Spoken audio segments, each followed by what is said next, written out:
एक ऐसी जगह की कल्पना करते हैं जहां पहाड़ों के बीच में आस्था बसती है और चमत्कार वो आज भी होते हैं। एक ऐसी जगह जहां हर साल करोड़ों लोग एक अनदेखे अनसुने बुलावे पर खिंचे चले आते हैं। आज हम सब मिलकर उसी दिव्य स्थल माता वैष्णो देवी की रहस्यमयी और प्रेरणा देने वाली कहानी की गहराइयों में उतरेंगे। तो आइए इस सफर की शुरुआत करते हैं। ये कहानी शुरू होती है जम्मू और कश्मीर के शानदार त्रिकुटा पर्वत से। देखिए, ये सिर्फ एक पहाड़ नहीं है, इसे तो खुद देवी माँ का घर माना जाता है। ये एक ऐसा ऊर्जा का केंद्र है जहाँ विश्वास में इतनी शक्ति है कि वो पत्थर में भी जान डाल दे, और जिसकी गूंज सदियों से भक्तों को अपनी ओर बुला रही है। लेकिन आखिर इस पवित्र जगह का राज क्या है? क्या ये सिर्फ एक पुरानी कहानी है जो पीढ़ियों से चली आ रही है, या फिर इसमें कोई ऐसी गहरी सच्चाई छिपी है जो हमारे तर्क से परे है? चलिए इस रहस्य पर से पर्दा उठाते हैं और उस कथा की आत्मा तक पहुंचने की कोशिश करते हैं। हमारी इस कहानी का पहला पड़ाव है माता वैष्णवी का अवतार। बात उस समय की है जब धरती पर पाप और अंधकार बढ़ने लगा था और धर्म की रोशनी मानो फीकी पड़ रही थी। बस इसी अंधकार को मिटाने और धर्म को फिर से स्थापित करने के लिए एक दिव्य ज्योति ने जन्म लिया, जिन्हें दुनिया ने माता वैष्णवी के नाम से जाना। ऐसा कहते हैं कि माता वैष्णवी कोई और नहीं बल्कि स्वयं भगवान विष्णु की ही ऊर्जा का एक स्वरूप थीं। उनका जन्म धरती पर किसी साधारण इंसान की तरह नहीं हुआ था। वो तो एक संकल्प लेकर आई थीं, एक ऐसा संकल्प जो मानवता को प्रेम, सेवा और भक्ति का रास्ता दिखा सके। लेकिन भक्ति का रास्ता इतना आसान भी कहाँ होता है। जब माँ अपनी तपस्या में लीन थी, तब भैरव नाम का एक तांत्रिक उनकी दिव्य शक्तियों की तरफ आकर्षित हो गया। उसकी गलत नीयत ने माता की शांति को भंग कर दिया, और बस यहीं से शुरू हुई एक कठिन परीक्षा, जिसने एक बहुत लंबी और मुश्किल यात्रा को जन्म दिया।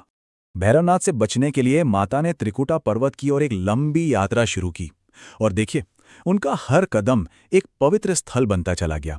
जब उनके साथ चल रहे भक्तों को प्यास लगी तो उन्होंने अपने एक तीर से बाणगंगा की धारा निकाल दी। जहां उन्होंने थोड़ी देर रुककर आराम किया, वहां उनके पैरों के निशान हमेशा के लिए छप गए, जिसे आज हम चरण पादुका कहते हैं। और जिस गुफा में उन्होंने 9 महीने तक एक मां के गर्भ की तरह तपस्या की, वो जगह अर्धकुंवारी के नाम से जानी गई।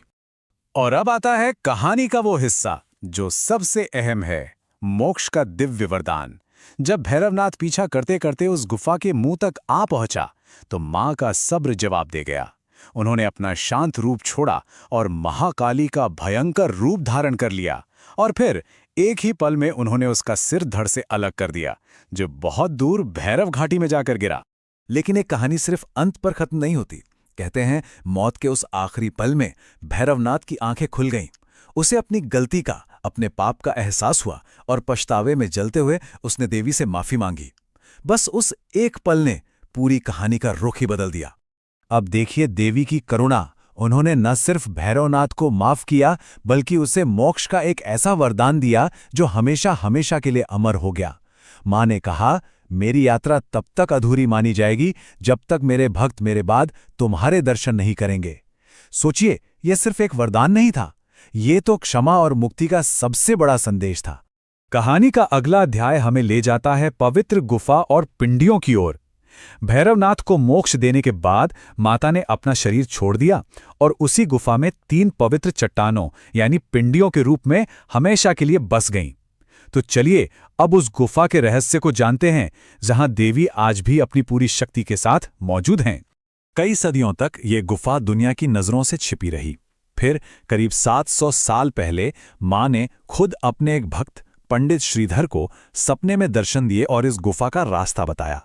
श्रीधर की उस खोज के बाद धीरे धीरे वक्त के साथ और खासकर डोगरा राजाओं के समय में इस छोटी सी गुफा ने एक बहुत बड़े और भव्य तीर्थ स्थल का रूप ले लिया।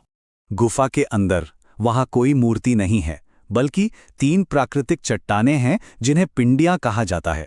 यही देवी की असली शक्ति का केंद्र हैं। पहली पिंडी महाकाली हैं, विनाश की शक्ति। दूसरी हैं महालक्ष्मी, पालन पोषण की शक्ति। और तीसरी हैं महासरस्वती, ज्ञान की शक्ति। ये तीनों शक्तियां जब एक साथ मिलती हैं, तभी वैष्णो देवी का स्वरूप पूर्ण होता है। अब हम कहानी के आखिरी पड़ाव पर हैं, आस्था की वो अटूट यात्रा। ये कहानी भले ही सदियों पुरानी हो, लेकिन इसका जादू, इसका असर आज भी बिल्कुल वैसा ही है। आइए अब ये समझते हैं कि आज के ज़माने में ये यात्रा क्या मायने रखती है और कैसे करोड़ों लोगों का विश्वास इसे हर रोज़ एक चमत्कार बना देता है। यहाँ एक बहुत गहरी मान्यता है, और वो ये कि कोई भी इस यात्रा पर अपनी मर्जी से तब तक नहीं आ सकता जब तक कि माता खुद उससे ना बुलाएं। इसे ही माता का बुलावा कहते हैं। यही वो विश्वास है जो इस यात्रा को किसी प्लान से कहीं ज्यादा एक दिव्य निमंत्रण बना देता है। हर साल करोड़ों लोग 5200 फीट की मुश्किल चढ़ाई चढ़कर इस दरबार में हाजिरी लगाते हैं। ये सिर्फ एक नंबर नहीं है, ये इस बात का जीता जागता सबूत है कि जब दिल में विश्वास हो तो कोई भी ऊंचाई बहुत ज्यादा नहीं होती। और यही बात इस जगह को दुनिया के सबसे जीवंत आस्था केंद्रों में से एक बनाती है। यहाँ आने वाला हर इंसान अपने साथ एक कहानी लेकर आता है और एक अटूट विश्वास लेकर लौटता है। लोगों का मानना है कि यहाँ सच्चे दिल से मांगी गई हर मुराद पूरी होती है। उन्हें सिर्फ सुख समृद्धि ही नहीं, बल्कि मन की शांति और एक ऐसी अंदरूनी ताकत मिलती है जो उनकी जिंदगी को एक नई दिशा दे देती है। तो हम फिर से उसी सवाल पर लौटते हैं, क्या वैष्णो देवी की कहानी सिर्फ एक पौराणिक कथा है, या फिर ये करोड़ों लोगों के विश्वास का वो जीता जागता चमत्कार है जो हर दिन हर पल सच में हो रहा है?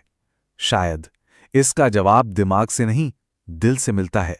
ये जवाब तर्कों में नहीं, बल्कि इस अनुभव में छिपा है जो शायद सिर्फ वहां जाकर ही महसूस किया जा सकता है।